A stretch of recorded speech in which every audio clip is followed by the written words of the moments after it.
की क्वालिटी है गरम डंगर तेरा गरम रहिंदा है गरमैश बड़े बंदे बड़ी खांदे जे आहो ये बंदे बड़ी इस्तेमाल दा साग बड़ा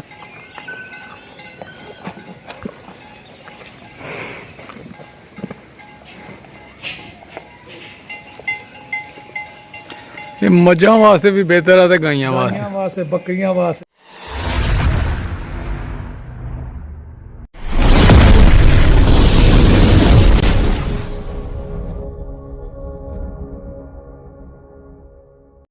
ਬਿਸਮਿਲ੍ਲਾਹਿਰਰਹਿਮਾਨਿਰਰਹੀਮ ਅल्लाहुम्मा सल्ली अला मुहम्मद व अला मुहम्मद अस्सलाम वालेकुम जी ਦੋਸਤਾਂ ਨੂੰ ਸੱਜਣਾਂ ਨੂੰ ਸਾਥੀਆਂ ਨੂੰ ਸਾਡੇ ਚਾਹਣ ਵਾਲਿਆਂ ਨੂੰ ਵੇਖਣ ਵਾਲਿਆਂ ਨੂੰ ਉਮੀਦ ਕਰਨੇ ਆ ਕਿ ਸਾਰੇ ਖੈਰ ਵਫੀਅਤ ਨਾਲ ਹੋਵੋਗੇ। ਅਸੀਂ ਵੀ ਅੱਲਾ ਦੇ ਕਰਮ ਫਜ਼ਲ ਦੇ ਨਾਲ ਤੇ ਦਿਹਾੜੀਆਂ ਦੁਆਵਾਂ ਨਾਲ ਅਲਹਮਦੁਲਿਲਾ ਅੱਜ ਦੇ ਨਵੇਂ ਵਲੌਗ ਦੇ ਵਿੱਚ ਤੁਹਾਡੀ ਖਿਦਮਤ 'ਚ ਹਾਜ਼ਰ ਹਾਂ। ਦੋਸਤੋ ਅੱਜ ਦਾ ਵਲੌਗ ਕਰਨੇ ਆ ਸਟਾਰਟ। ਜਨਾਬ ਇਸ ਟਾਈਮ ਅਸੀਂ ਰਿਹਾਨ ਉਰਫ ਕੌਡੂ ਦੇ ਡੇਰੇ ਤੇ ਜਨਾਬ ਬੜੇ ਹੀ ਮਸ਼ਹੂਰ ਡੇਰਾ ਵੇਖੋ ਜਨਾਬ ਜਾਨਵਰਾਂ ਨਾਲ ਭਰਿਆ ਵਾ ਮਾਸ਼ਾਅੱਲਾ, ਮੱਝਾਂ ਨਾਲ ਗਾਵਾਂ ਨਾਲ ਸੋਹਣੀਆਂ ਨਾਲ ਜਨਾਬ। ਤੇ ਚੁਣ ਕੇ ਮੋਤੀ ਲਿਆਂਦੇ ਨੇ ਉਹਨਾਂ ਨੇ ਸਾਡੇ ਵਾਸਤੇ ਤੁਹਾਡੇ ਵਾਸਤੇ ਜਿਹੜੇ ਕਿ ਸ਼ੌਕ ਰੱਖਦੇ ਨੇ ਜਾਨਵਰਾਂ ਦਾ ਉਹਨਾਂ ਵਾਸਤੇ ਕਿ ਇੱਕ ਮੋਤੀ ਜਨਾਬ ਚੁਣਿਆ ਦਾ ਉਹਨਾਂ ਨੇ ਤੇ ਕਿ ਜਿਹਨੂੰ ਕਿਸੇ ਨੂੰ ਜਨਾਬ ਸ਼ੌਕ ਹੈ ਜ਼ਰੂਰਤ ਹੈ ਅੱਗੋਂ ਰੋਜ਼ੇ ਆ ਰਹੇ ਨੇ ਦੁੱਧ ਵਾਸਤੇ ਜਾਨਵਰ ਚਾਹੀਦਾ ਹੋਏ ਤੇ ਜਨਾਬ ਉਹ ਇਹਨਾਂ ਦੇ ਡੇਰੇ ਤੇ ਆ ਸਕਦਾ ਹੈ, ਰਾਬਤਾ ਕਰ ਸਕਦਾ ਹੈ। ਠੀਕ ਹੈ ਦੋਸਤੋ, WhatsApp ਨੰਬਰ ਉਹਨਾਂ ਦਾ ਜਿਹੜਾ ਨਾ ਉਹ ਸਕਰੀਨ ਤੇ ਚੱਲ ਰਿਹਾ, ਤੁਸੀਂ ਉਹਦੇ ਤੇ ਵੀ ਰਾਬਤਾ ਕਰ ਸਕਦੇ ਹੋ। ਤੇ ਹਰ ਕਿਸਮ ਦਾ ਜਾਨਵਰ ਇਹਨਾਂ ਕੋਲੋਂ ਜਨਾਬ ਰਿਆਤ ਮੁਨਾਸਬ ਮਿਆਰੀ ਜਾਨਵਰ ਮਿਲ ਸਕਦਾ ਦੁੱਧ ਦੇਣ ਵਾਲਾ। ਠੀਕ ਹੈ ਦੋਸਤੋ, ਲੇਕਿਨ ਸਭ ਤੋਂ ਪਹਿਲਾਂ ਇੱਕ ਰਿਕਵੈਸਟ ਹੈ ਕਿ ਜਿਹੜੇ ਦੋਸਤ ਸਾਡੇ ਚੈਨਲ ਦੇ ਨੇ ਨਾ ਨਵੇਂ ਉਹ ਜਲਦੀ ਚੈਨਲ ਨੂੰ ਕਰ ਲਓ ਸਬਸਕ੍ਰਾਈਬ, ਲਾਈਕ ਕਰ ਲਓ, ਸ਼ੇਅਰ ਕਰ ਲਓ ਦੋਸਤਾਂ ਨਾਲ, ਸੱਜਣਾਂ ਨਾਲ, ਸਾਥੀਆਂ ਨਾਲ ਤੇ ਬੈਲ ਆਈਕਨ ਦੇ ਬਟਨ ਨੂੰ ਦਬਾ ਲਓ ਕਿਉਂਕਿ ਜਦੋਂ ਵੀ ਵੀਡੀਓ ਚੈਨਲ ਤੇ ਆਏ ਉਹ ਬਾਸਾਨੀ ਤੁਹਾਡੇ ਤੱਕ ਪਹੁੰਚ ਸਕੇ। ਤੇ ਵੀਡੀਓ ਮੁਕੰਮਲ ਵੇਖਿਆ ਕਰੋ, ਸਾਡੀ ਤੁਹਾਡੇ ਦਾਵਨ ਦੀ ਸਪੋਰਟ ਦੀ ਬਹੁਤ ਜ਼ਰੂਰਤ ਹੈ। ਠੀਕ ਹੈ ਦੋਸਤੋ, ਵੇਖੋ ਜਨਾਬ ਮਾਸ਼ਾਅੱਲਾ ਡੇਰਾ ਭਰਿਆ ਦਾ ਮੱਝਾਂ ਨਾਲ ਵੀ ਤੇ ਗਾਵਾਂ ਨਾਲ ਵੀ ਸੋਹਣੀਆਂ ਗਾਈਆਂ ਜਨਾਬ ਬੱਜੀ ਦੀਆਂ ਨੇ ਤੇ ਜਨਾਬ ਮੱਝਾਂ ਦਰਿਆਈ ਮੱਝਾਂ ਜੰਗਲੀ ਮੱਝਾਂ।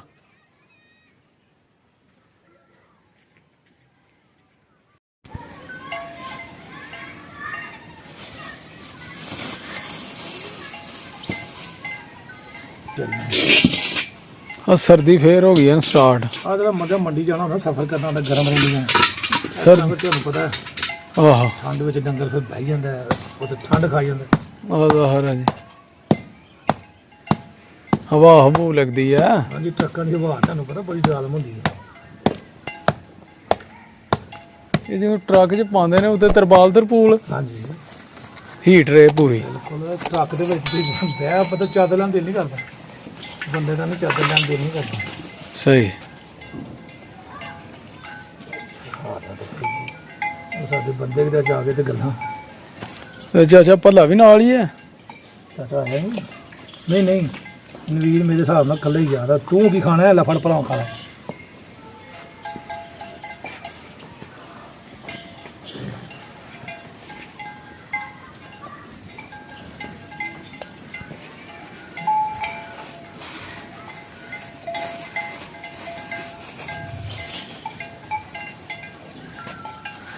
ये केड़ी चीज़ है?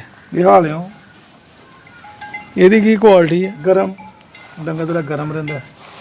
ਇਹ ਗਰਮੈਸ਼ ਬੜੇ ਬੰਦੇ ਬੜੀ ਖਾਂਦੇ ਜੇ ਆਹੋ ਇਹ ਬੰਦੇ ਬੜੀ ਇਸਤੇਮਾਲ ਦਾ ਸਾਗ ਬੜਾ ਖਾਇਆ ਜਾਂਦਾ ਸੀ ਲੋਕੀ ਸਟਾਲਿਆਂ ਦੇ ਵਿੱਚ ਬਹੁਤ ਜ਼ਿਆਦਾ ਬੀਜਦੇ ਨੇ ਇਹ ਚੀਜ਼ਾਂ। ਇੰਜੀ ਗੱਲ ਹੈ ਇੰਜੀ ਗੱਲ।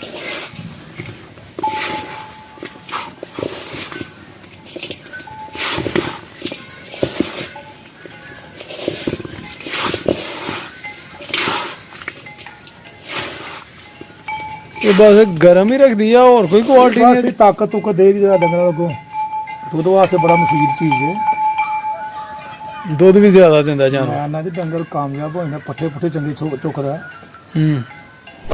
ਸਰਦੀ ਸੁਰਦੀ ਨੂੰ ਨਹੀਂ ਮੰਨਦਾ। ਬੱਚੇ ਤੇ ਬਾਜ ਬਣ ਜਾਂਦੀ ਡੰਗਰ ਦੀ। ਬੰਦੇ ਵਾਲਾ ਹਿਸਾਬ ਹੀ ਹੈ। ਆਹੋ ਜ਼ਾਹਿਰ ਹੈ ਜੀ। ਡੰਗਰ ਨੂੰ ਗਰਮ ਕਰਦੇ ਜਾਓ ਤੇ ਫਾਇਦਾ ਲੈਂਦੇ ਜਾਓ।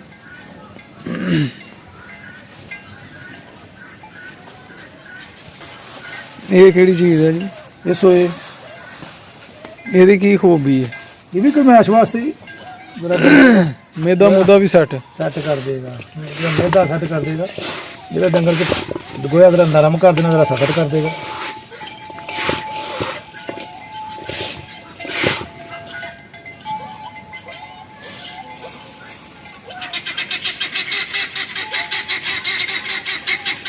ਇਹ ਇੱਕ ਜਾਨਵਰ ਨੂੰ ਕਿੰਨਾ ਦੇਣਾ? ਜਾਨਵਰ ਨੂੰ ਤਕਰੀਬਨ ਕਿਲੋ ਗੋੜ ਹੋ ਜੇ, ਇੱਕ ਦੋ ਪਾਈ ਹਾਲ ਹੋ ਜੇ ਬਹੁਤ। ਦੂਸਰੇ ਚੌਥੇ ਪੰਜਵੇਂ ਦਾ 8ਵਾਂ ਬਾਅਦ ਨਹੀਂ ਹੁਣ ਯਾਨੀ ਕਿ ਇੱਕ ਹੁਣ ਦੋ ਜਾਨਵਰ ਦੋ ਨੂੰ ਪਿੰਨੀਆਂ। ਇੱਕ ਮੁੱਠ ਦੋ ਇਹਨਾਂ ਦੇ ਇੱਕ ਪਿੰਨੀ ਆ ਬਣਾ ਲਗੇ, ਇੱਕ ਦੋ ਪਿੰਨੀ ਲਿਆਂਗੇ। ਸਹੀ ਹੋ ਗਿਆ।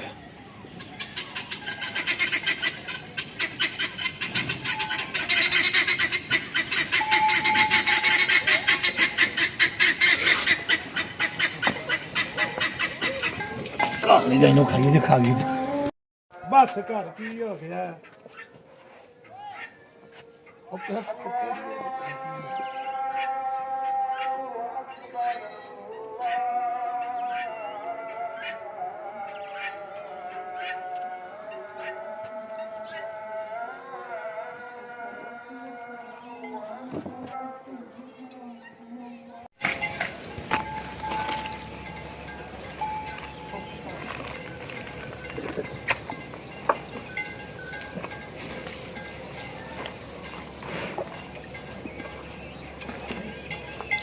ਇਹਦੇ ਨਾਲ ਬਾਈ ਬੂਈ ਵੀ ਮੁੱਕ ਜਾਂਦੀ ਹੈ ਡੰਗਰ ਦੀ।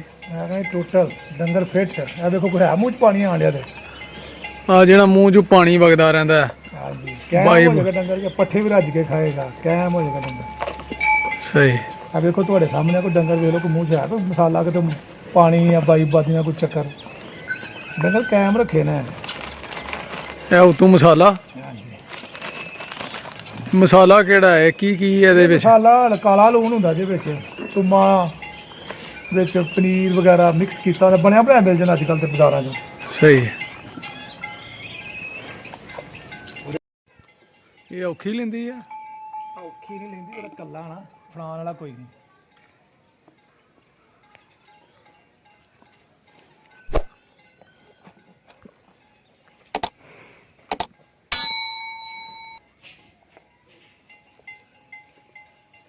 ਇਹ ਮੱਝਾਂ ਵਾਸਤੇ ਵੀ ਬਿਹਤਰ ਆ ਤੇ ਗਾਈਆਂ ਵਾਸਤੇ? ਗਾਈਆਂ ਵਾਸਤੇ, ਬੱਕਰੀਆਂ ਵਾਸਤੇ, ਭੇਡਾਂ ਵਾਸਤੇ, ਹਰ ਸ਼ੈ ਵਾਸਤੇ। ਅੱਛਾ ਜੀ। ਲੱਗ ਗਿਆ ਕਿ ਮੈਨੂੰ ਕੀ ਬਣ ਲੱਗਾ। ਆਹ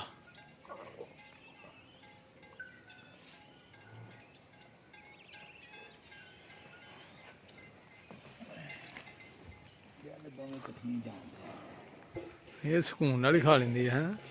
ਬਾਹਰ ਦੀ ਮੱਝ ਆ ਨਾ, ਉਧਰ ਦੀ ਮੱਝ ਆ ਨਾ, ਜੰਗਲਾਂ ਦੀ।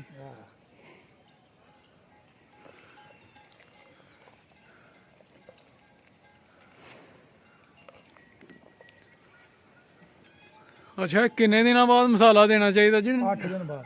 8 ਦਿਨ ਬਾਅਦ? 8 ਦਿਨ ਬਾਅਦ ਪੱਕਾ। ਲਓ ਜੀ ਐਵੇਂ ਹੀ ਨਹੀਂ ਮੱਝਾਂ ਗਾਈਆਂ ਸਾਂਭੀਆਂ ਜਾਂਦੀਆਂ ਜਨਾਬ। ਇਹ ਬੜਾ ਮਿਹਨਤ ਦਾ ਕੰਮ ਹੈ ਬਿਲਕੁਲ। ਤੇ ਇਹ ਜਨਾਬ ਪੈਸੇ ਵੀ ਖਰਚਣੇ ਪੈਂਦੇ ਨੇ। ਤੇ 8 ਦਿਨਾਂ ਬਾਅਦ ਜਨਾਬ ਇਹਨਾਂ ਨੂੰ ਮਸਾਲਾ ਜ਼ਰੂਰੀ ਹੈ, ਦੇਖਭਾਲ ਇਹਨਾਂ ਦੀ ਜ਼ਰੂਰੀ ਹੈ। ਫਿਰ ਜਨਾਬ ਐਨੇ ਜਾਨਵਰ ਮੱਝਾਂ ਗਾਈਆਂ ਜਨਾਬ ਰੱਖੀਆਂ ਜਾਂਦੀਆਂ ਨੇ, ਸਾਂਭੀਆਂ ਜਾਂਦੀਆਂ ਨੇ, ਮਿਹਨਤਾਂ ਕੀਤੀਆਂ ਜਾਂਦੀਆਂ ਨੇ। ਇਹ ਵਪਾਰੀ ਲੋਕ ਬੜੀ ਮਿਹਨਤ ਕਰਦੇ ਨੇ ਇਹਨਾਂ ਤੇ। ਕਿਉਂ ਜੀ? ਇੰਜ ਨਹੀਂ ਗੱਲ? ਖਰਚੇ ਤੁੰਨ ਕੇ ਖਰਚੇ ਬੜੇ ਹੁੰਦੇ ਨੇ ਜਨਾਬ, ਮਿਹਨਤ ਬੜੀ ਹੁੰਦੀ ਹੈ। ਸਰਦੀ ਨਹੀਂ ਵੇਖੀ ਜਾਂਦੀ, ਗਰਮੀ ਨਹੀਂ ਵੇਖੀ ਜਾਂਦੀ, ਤੇ ਦਿਨ ਰਾਤ ਇੱਕ ਕਰ ਦਿੰਦੇ ਨੇ ਤੇ ਫੇਰ ਜਾ ਕੇ ਜਨਾਬ ਫਾਇਦੇ ਹੁੰਦੇ ਨੇ। ਅੱਲਾਹ ਤਾਲਾ ਮਿਹਨਤ ਦਾ ਫਲ ਦਿੰਦਾ। ਠੀਕ ਹੈ ਦੋਸਤੋ, ਤੇ ਅੱਜ ਤੁਹਾਡੇ ਨਾਲ ਸ਼ੇਅਰ ਕੀਤਾ ਅਸੀਂ ਨੁਕਸਾ ਕਿ ਜਨਾਬ ਜਿਹੜੇ ਕਿ ਜਾਨਵਰਾਂ ਨੂੰ ਜਨਾਬ ਗਰਮ ਰੱਖਦਾ ਤੇ ਬਾਦੀ ਤੋਂ ਸੇਫ ਰੱਖਦਾ। ਦੁੱਧ ਜ਼ਿਆਦਾ ਦਿੰਦੇ ਨੇ ਜਾਨਵਰ ਮਾਸ਼ਾਅੱਲਾ, ਤੇ ਜਨਾਬ ਇੰਜ ਵਪਾਰੀ ਦੇਖਭਾਲ ਕਰਦੇ ਨੇ ਆਪਣੇ ਜਾਨਵਰਾਂ ਦੀ, ਮੱਝਾਂ ਦੀ, ਗਾਈਆਂ ਦੀ। ਤੇ ਦੋਸਤੋ ਫੇਰ ਜਾਨਵਰ ਬਚਦੇ ਨੇ, ਸਿਹਤਮੰਦ ਰਹਿੰਦੇ ਨੇ, ਦੁੱਧ ਦਿੰਦੇ ਨੇ ਜ਼ਿਆਦਾ ਤੋਂ ਜ਼ਿਆਦਾ। ਕਹਿੰਦੇ ਨੇ ਕਿ ਜੀ ਵਪਾਰੀਆਂ ਦੇ ਘਰ ਬਾਲਟੀਆਂ ਭਰਦੇ ਹਨ, ਸਾਡੇ ਘਰ ਆ ਕੇ ਮੱਝ ਨੂੰ ਪਤਾ ਨਹੀਂ ਕੀ ਹੋ ਗਿਆ। ਹੁੰਦਾ ਕੁਛ ਨਹੀਂ, ਅਸੀਂ ਲੋਕ ਜਨਾਬ ਉਹਦੀ ਦੇਖਭਾਲ ਨਹੀਂ ਕਰਦੇ, ਲਾਪਰਵਾਹੀਆਂ ਕਰਨੇ ਆ, ਤੇ ਉਹ ਫਿਰ ਜਨਾਬ ਦੁੱਧ 'ਚ ਵੀ ਕਮੀ ਆ ਜਾਂਦੀ ਹੈ ਤੇ ਜਾਨਵਰ ਨੂੰ ਬਾਈ ਹੋ ਜਾਂਦੀ ਹੈ, ਤੇ ਫਿਰ ਜਨਾਬ ਦੁੱਧ ਵੀ ਘਟ ਜਾਂਦਾ, ਜਾਨਵਰ ਪੱਠੇ ਨਹੀਂ ਖਾਂਦਾ। ਇਸ ਵਾਸਤੇ ਉਹਨਾਂ ਦੀ ਸਿਹਤ ਦਾ ਧਿਆਨ ਰੱਖੋ, ਉਹਨਾਂ ਦੀ ਸੇਵਾ ਕਰੋ, ਮਸਾਲਾ ਟਾਈਮ ਨਾਲ ਦਿਓ, ਤੇ ਫਿਰ ਇਨਸ਼ਾਅੱਲਾ ਜਾਨਵਰ ਜਿਹੜੇ ਨੇ ਸਿਹਤਮੰਦ ਰਹਿਣਗੇ, ਪੱਠੇ ਖਾਣਗੇ, ਤੇ ਫਿਰ ਜ਼ਾਹਰ ਹੈ ਦੁੱਧ ਵੀ ਜ਼ਿਆਦਾ ਤੋਂ ਜ਼ਿਆਦਾ ਦੇਣਗੇ। ਠੀਕ ਹੈ ਜੀ।